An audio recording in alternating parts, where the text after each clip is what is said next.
Paul writes, "Or do you not know that your body is a temple of the Holy Spirit within you, whom you have from God?"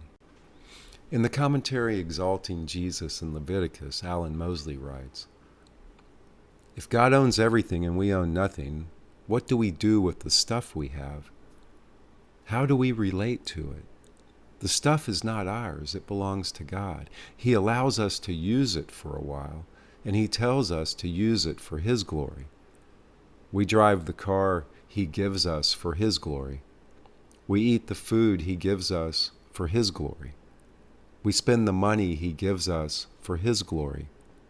And we live in the house He gives us for His glory. He owns the houses. We just live in them. Just like God owned Canaan and the Israelites were to live there for His glory." King David begins Psalm 24 reminding us of who God is and who we are in comparison to Him. He is the holy creator of everything. He is in control. Returning to Psalm 24, we read, "The earth is the Lord's and the fullness thereof, the world and those who dwell therein. For He has founded it upon the seas and established it upon the rivers." Psalm 24, 1-2. God founded the earth upon the seas and rivers. What does that mean? What thought is King David expressing by poetically referring to seas and rivers? Well, seas and rivers are chaotic and unpredictable, often turning violent without notice. A calm day on the sea can suddenly turn deadly. Rivers can suddenly breach banks and destroy everything around them. Seas and rivers present images of chaotic, destructive, unpredictable forces beyond human control, but subject to God's control. And God founded the earth upon this sort of chaos. The founding of the earth on chaos is a reference back to the beginning described in Genesis 1, when God spoke and chaos transformed to order. Let's consider a few verses. Genesis begins saying, "In the beginning God created the heavens and the earth.